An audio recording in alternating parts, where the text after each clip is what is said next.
Welcome to Terra's new dead end. The first phase is hallucinogenic. The second phase is glandular. The third phase is...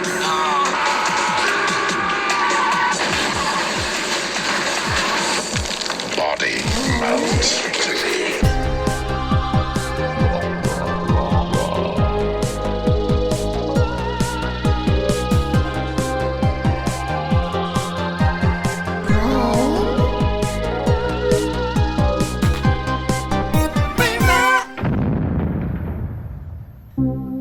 Salutations, rotters, and welcome back to the podcast that takes a deep dive into the best worst horror films of the 80s and 90s. I'm Stevie, your VHS veteran. If you're joining us for the first time, firstly, where you been? Secondly, here's a quick summary of what we get up to here in this decrepit corner of the internet. I grew up during the VHS boom of the 80s and 90s, and I immersed myself in the endless straight-to-video horror output. It was my happy place. Since then, I've been an ardent horror hound. In this podcast, I take a look back at some of those lesser-known, cheap, gory, and quite often hilariously bad films. Those so bad they're good films. Some I remember well, some I'm not sure whether I actually saw them or I just recognise the cover art, and some are complete blind punts. Ooh, that sentence could have gone very wrong. Each week, I invite a special guest to join me in revisiting one of these forgotten trash-to-pieces to see how they hold up, from horror know-it-alls to horror not-at-alls. So, if you like what you hear, hit subscribe and get chowing down on my back catalogue. Before I introduce today's guest, a quick announcement about our Brain Rot t-shirts. They are currently still on sale at just £13 each, and they will remain on sale until Halloween, when they will then go back to full price the day after. Some sizes and colours have now sold out, so if you don't want to miss out, head to steviesbrainrot.com or just click the link in the episode notes below. £13 for an awesome t-shirt. It's basically free, and of course the t-sales help keep this podcast above water. This week, I watched the 1993 Australian melt movie Body Melt, a very strange movie, and one that I'd not actually seen before. I just knew that Harold from Neighbours was in it and that people melt, so that was good enough for me. The IMDb synopsis reads, residents of Peaceful Pebbles Court are being used unknowingly as test experiments for a new body drug that causes rapid body decomposition, open brackets, melting skin, etc., close brackets, and painful death. I mean, that alone. Why would you need to be developing something that causes painful death? Anyway, I inflicted this film upon the splendid national treasure Matt Lucas between his very busy Great British Bake Off schedule and, like me, had no idea what the hell was going on. Matt, welcome to the show. Thank you very much. Very nice to be here. Yeah, I thank you very much for watching this film. Well, yes. I don't know if I will thank you in the same way, but you know. Before we talk about it, first of all, how are you? Are you bake-offing at the moment? I think at the time of recording, it starts next week on Channel 4. Yes, it starts next week on Channel 4, and we film them in two blocks. We do the main series and the New Year's special, and then we have a little break, and then we do the Stand Up to Cancer episodes and the Christmas special. So we're on the second block now, and we've got just the Christmas special to film tomorrow and the next day. So great. Then I will be out of the bake-off bubble for another 6-7 months, I suspect. Right, nice. So who wins? Well, it was either Rufus or Zoe. I've made those two names up. There's nobody of those with those names in the series. Okay, fair enough. I thought I'd try and catch you off guard. You know what? I don't tell anyone. No, I wouldn't even tell my mum. But it'd ruin it anyway, wouldn't it? You don't really want to know. Totally. I just thought I could try and get a scoop and then sell it, maybe. But so first of all, I want to talk about horror and your relationship with it. Do Yes. you have one? Are you guys going steady, or are you broken up? No, it's not for me really. I don't really enjoy horror movies. I find them a bit too much. When I was a kid, I had a friend who I won't name, but he was a bit rougher than me, and Okay. he had these two older brothers who were very laddie, and they were in their late teens when we were still 9 or 10. And they used to get, this is in the sort of 1984, 85, they used to get every video nasty you could imagine. And I used Oh, to go to wow. their house and they used to say, look at this, look at this, look at this, look at this. I'll show you all the good bits.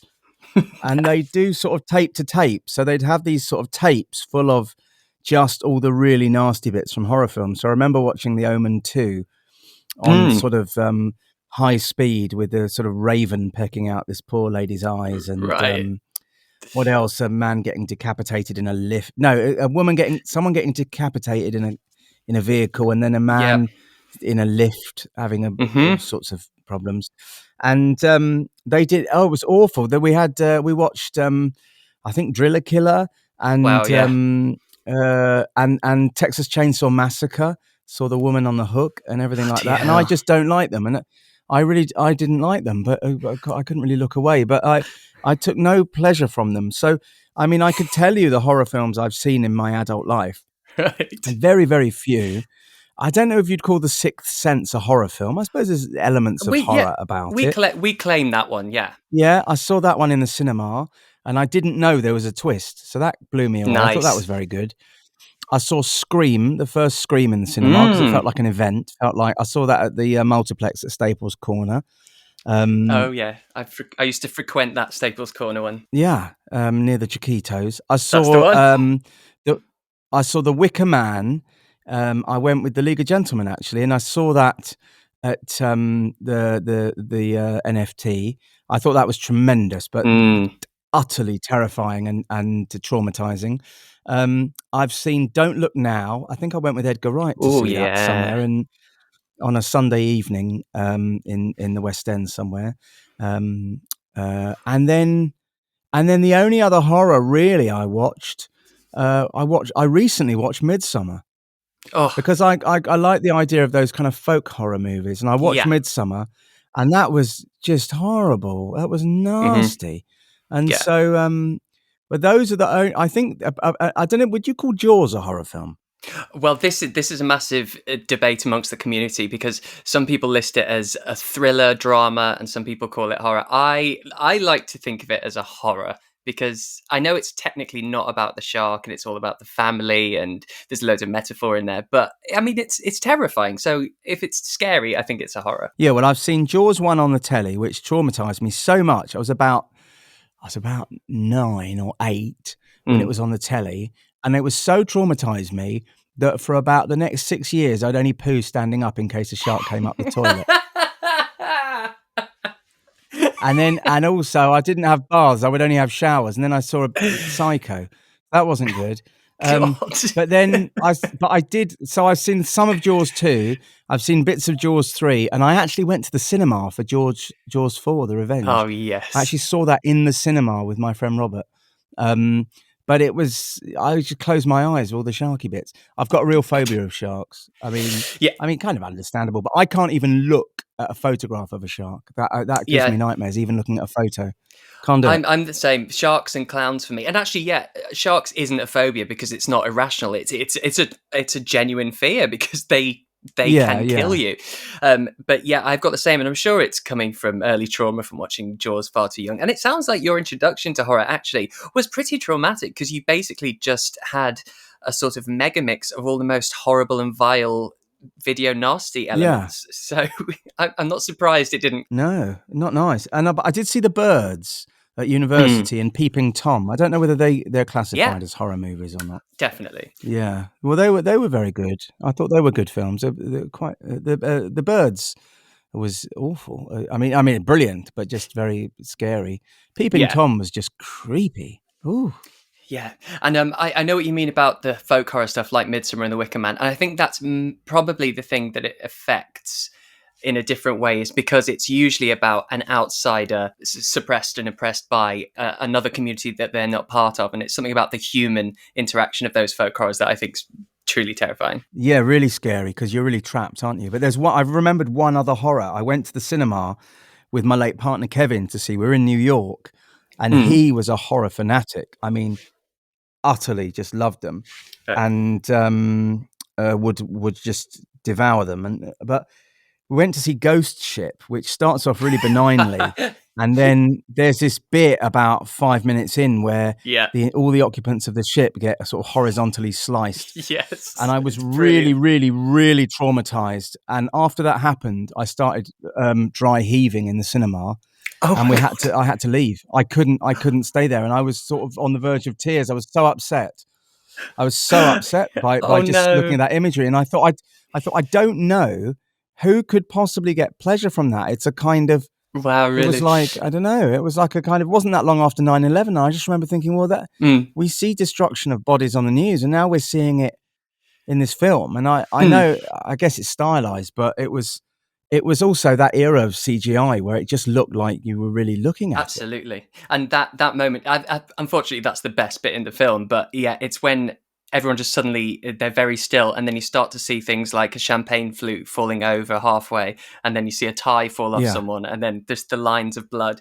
It's great. The thing is, and I know what you're saying, why would anyone watch that? I think there's something about controlled fear, like it's safe fear, that's how I differentiate them. There's something about getting that reaction and eliciting that fear, but in a controlled environment where I know it's not going to hurt me. It's a bit of a thrill-seeking thing, but the thing is also now I'm kind of immune. It's very, very rare I actually get scared anymore, but I just still, the 80s films, this is why I've made the podcast, is there was something about the creativity and the practical effects pre-CGI, the fact that people are creating something that didn't exist beforehand and giving it life, and all of these incredible, this art that they make. I mean, obviously gruesome as it is, but I just love the artistry of it. And but the film we're going to be talking about, Body Melt from 1993. This is what we call a melt movie, which is, it's a micro genre of the body horror subgenre, and it's a really exclusive list of films. And there's only about officially sort of 10 films, maybe films like Street Trash, Slime City, and The Incredible Melting Man, and a couple of others. But what are your overall thoughts of this film? Well, I put it on last Saturday, and I was sort of, I couldn't really follow it very easily. I'm on the spectrum, so I often find plots really difficult to follow when I watch films and TV, and I've also got this weird condition which I know our mutual friend Stephen has as well, called prosopagnosia, which is face blindness. So recognition. So I often struggle in films to know who is who, and it's just a weird thing, but I just have this thing where I don't always know who people are. For instance, I was at a party a few years ago, and I was talking to someone for about 15 minutes, and then I just turned away because the host of the party passed by and I hadn't seen them yet, and I just said, thanks so much for inviting me, it's lovely, isn't it? And then I turned back and continued the conversation, and after a couple of minutes the lady said, sorry, I'm not quite sure what you're talking about, and I'd continued the conversation with someone else, and I didn't even know that I had. And the person that I continued the conversation with didn't bear any physical resemblance to the person that I previously been having the conversation with. So it's quite weird. And so I look for other visual cues sometimes, or I listen to voices, or I look at distinctive hairstyles or glasses or clothes, because I have a kind of blindness with faces often. I mean, some people have very distinctive faces and you always remember them, but I'm not great with them. So I put this film on. I wasn't really 100% sure what was going on, but it seemed to be a lady who was who made a man, who sort of injected a man, and then the man got a bit flustered, and then he sort of and then he went a bit mad, and then sort of things were coming out of him a bit, like his body was sort of changing shape, and then he crashed a car, I think, Yeah. and then there were these sort of two rude teenagers who then went somewhere, and they arrived at a place where there was just lots of sort of, it looked like sort of the results of incest. It was inbred cannibals, yeah. Inbred cannibals. And then one of them kept going round and round and round in a car. And then other things happened. And then Harold Bishop from Neighbours came along. Yeah. And then I don't know. I might have then fallen asleep. So I don't know. I don't fully know. That's probably the most detailed assessment of Synopsis. the film. Yeah, that's probably as good as you're going to get, really. But also, to put your mind at ease a little bit, it really is a hot mess. But I found something out after watching it, that it was written as an anthology film of 4 short stories, but then that was scrapped because production companies didn't want to develop anthologies, and so then they had to shoehorn in a connective narrative in an attempt to make it all one story. And they didn't really manage that, but it does explain all the inconsistencies and bizarre left turns. And so it's not actually you not following. Oh, okay. Makes no sense. Okay, that makes me feel a bit better. I mean, yes, that does happen. I think because horror is quite a low budget genre, that maybe they run out of money. I actually just remembered I was in a horror film. What? I was in a horror film. I've just remembered. Yeah, I've just remembered. And it got released on DVD in like some other countries, but not here. It was called Cold and Dark. Oh. And it had a man called Kevin Howarth in, and it had Luke Goss. Luke Goss was the star. No way. Yes, we filmed it in probably, I would guess, 2003, 2004. Right. And and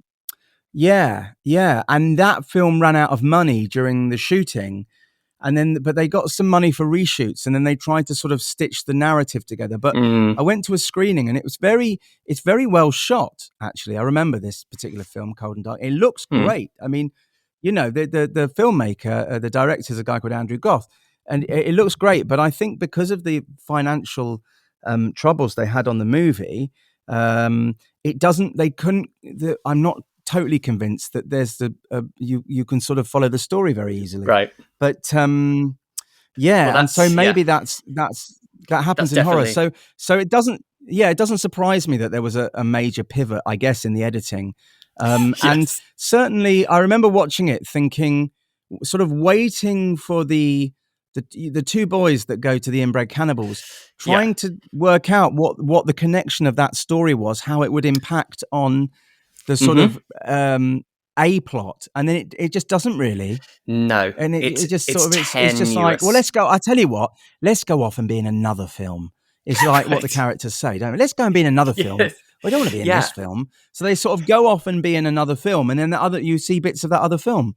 And then that's totally it. And I think they're because I think I tried to break it down and think, right, what were the 4 short stories if you had to separate them? And I imagine one was the problematic cannibalistic inbred family.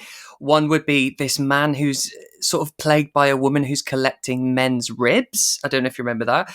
Then there's a Then there's a pregnant woman who gives birth to a murderous placenta. No, I didn't. I think I must have. You drifted off by that point. And then the middle class family. One with the father, the patriarch of it, who wears very uncomfortably revealing running gear. Oh yeah. And what were they about? Was that the bit with Harold Bishop?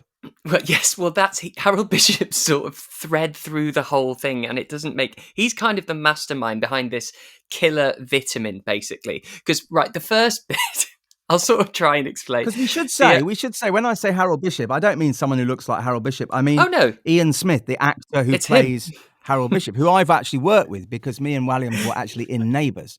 And of course, I remember.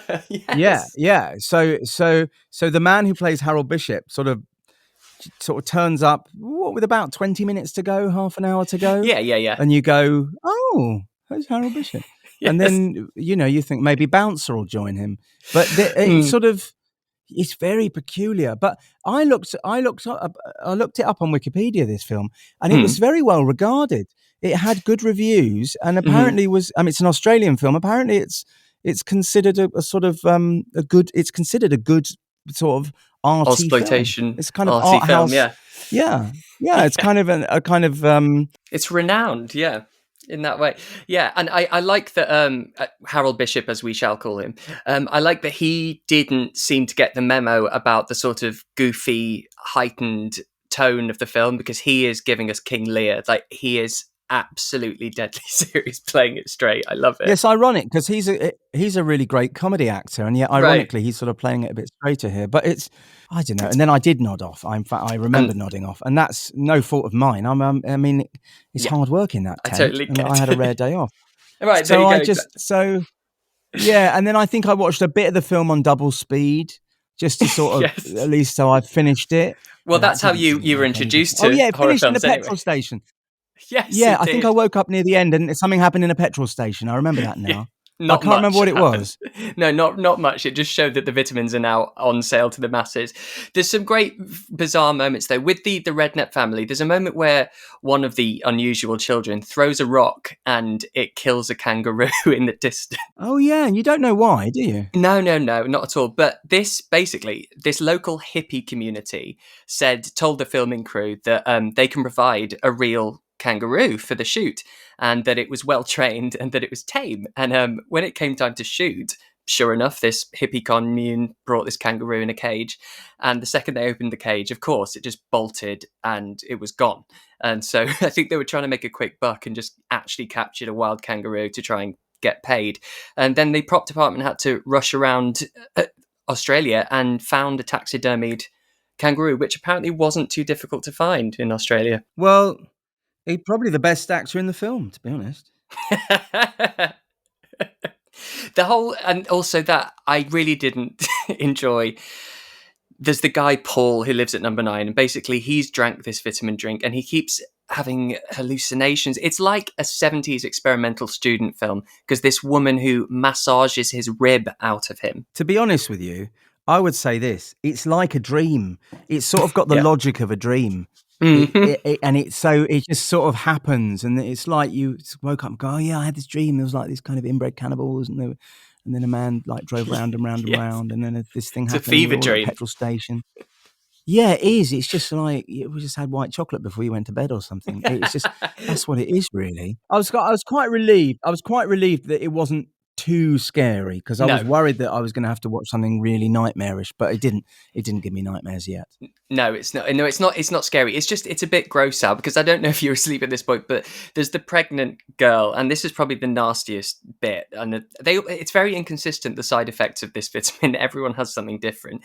But even on the director's audio commentary that I listened to, he says, people didn't understand why all this is happening, and you don't need to know. It is what it is, which is basically him saying, I don't know. Okay, I don't know what is going on. But she's having contractions, and she passes her placenta and it's alive and it's scuttling around like a face hugger, and then it kills it sort of attacks her husband, and then she grabs an Aztec knife, it's very strange, and opens her stomach, and tentacles and smoke come out of her empty I remember belly. that bit. Yeah, Right. And there's also a little moment, I don't know if you remembered it, but as all the smoke is blowing out of her stomach, it shows one of her like troll dolls on the shelf, and its hair's being blown back, and you get a fart noise. It kind of goes. Oh. But this whole pregnancy bit, I think it caused a bit of a stir back in the day. I think it was seen as a little bit distasteful, but also the next bit, the policeman then believes the husband's killed her, and after seeing her, what the hell did they think he's done to her? She looks like a giant pistachio shell, and it's clearly not a homicide. Something dodgy is going on. But hey, what made you pick this film? I mean, what did I do to you? So I have this back catalogue of films I used to rent as a kid from the VHS store, and a lot of them are just some that I haven't seen, but the cover used to drag me in. And I remember front covers and the cover art, because that's what they used to use to, judge a book by by its cover. They'd go full out on the cover art so that they were marketed to kids, these trashy B movies, so that you'd choose that one. And this was one that I never watched. And so I thought I'll go in blind and I'll have you in tow. Oh, thanks very much. What's your favourite horror film then? That's such a tough I know that's question. probably like asking you who your favourite baby is or something. I don't know. It's Well, hard. it hard, changes, and because my favorite baby, but also because there's so many sub genres. Because you've got slashers and folk horrors, we've said, and you've got body horror, you've got creature features. I can't pick one, and also I've got an ever changing list. It constantly shifts, but Jaws, as I do call it a horror film, that is one of my absolute favourites because I think it's one of the very rare perfect films that exist. Yeah, I'm willing to accept that's a perfect film. Mm. Do you? I mean, gosh, just shark horror. That's a genre. That's one of my favorite. Yeah, Yeah, shark horror is one of my favourite, and but not the stupid ones, not the Sharknado or Sharktopus and all that. I mean the realistic ones, you know. Deep Blue Sea. There was one I remember. Kevin said he watched one called Open Water, and he told me all the things that happened in it, and that scared the hell out of me. Do you know what struck me as probably the scariest film ever made, which I never saw, was The Passion of the Christ? That looked terrifying. And I had a nightmare about it just from seeing the trailer. I had a proper nightmare. Yeah, the depiction of the devil in that is really quite haunting. Yeah. But this film is just a mess, and I don't blame you for being very confused. But I'm glad I've at least put your mind at ease slightly that it wasn't you, and it wasn't to do with being on the spectrum. No, I'm not on the spectrum, and it was the same experience for me. Yeah, I mean, you know, normally I say, well, it was nice to get out of the house, but of course I wasn't. I was at home watching it. Yeah. It was most peculiar. I mean, I started it with good intentions, you know. Yeah. All right, okay, watch. Oh yes, okay, that's happening, right? Okay, right. But God, it was only about 15 minutes in where it just got rather random. Yes, it really is. It's an arbitrary. Maybe that's the genre. Arbitrary horror. That's the subgenre, arbitrary horror. Yeah. There are. I just think for me there are some great visuals, but the really rough narrative doesn't warrant a rewatch of it. There's a bit where the little boy is skateboarding and he has a horrific accident, and we see his face is all ripped up, and I don't think that's even part of the killer vitamins. I think that's just a terrible accident of a child that they show us.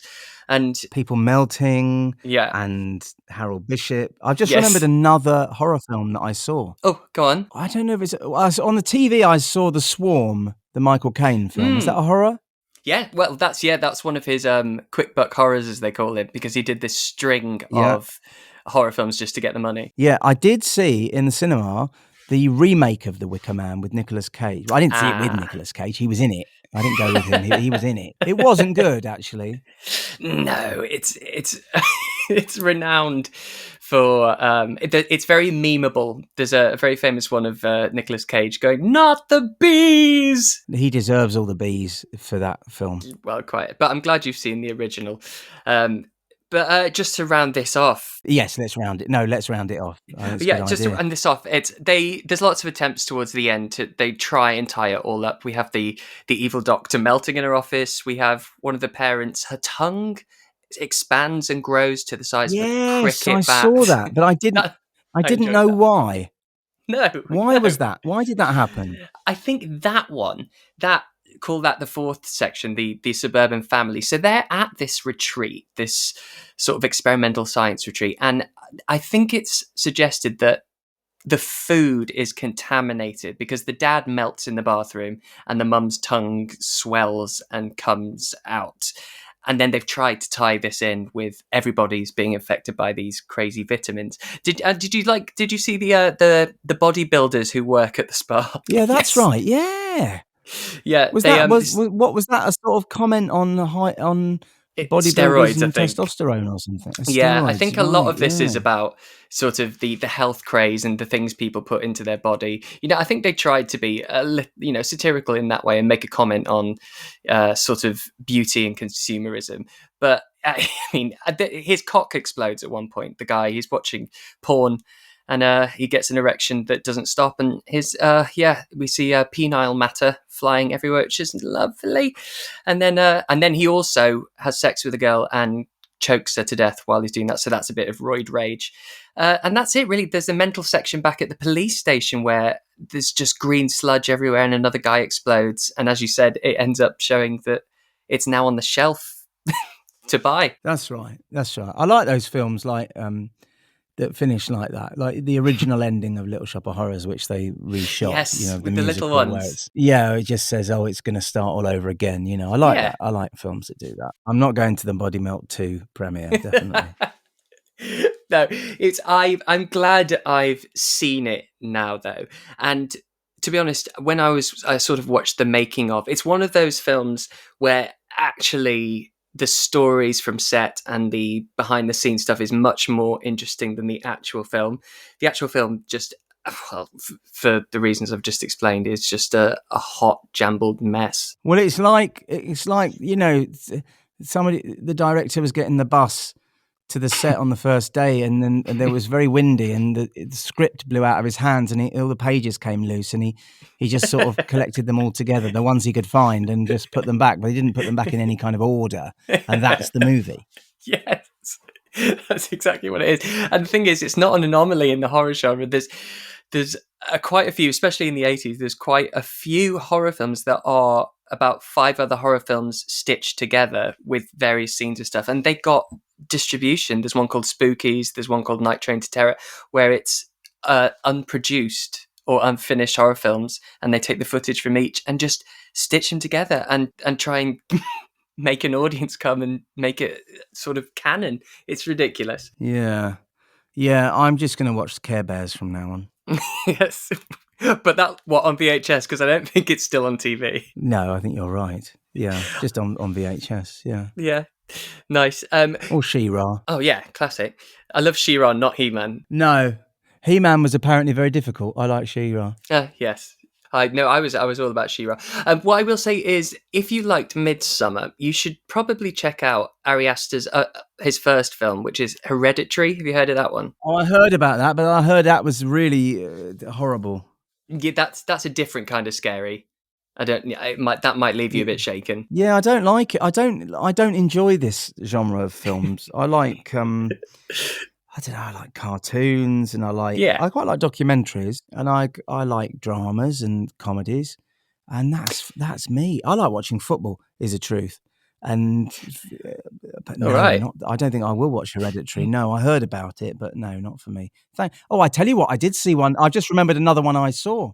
Go on, another one on the tally. I've been in an horror action sort of movie called Polar, but I saw Jonas Åkerlund, who directed Polar, which I was in. I love him. He's Small brilliant. Apartments, which I was in. Yeah, and he also directed Christina Aguilera's Beautiful video. Oh, he did. He directed Telephone, the Gaga Beyonce. There you go. All these kind of things, Britney and all sorts.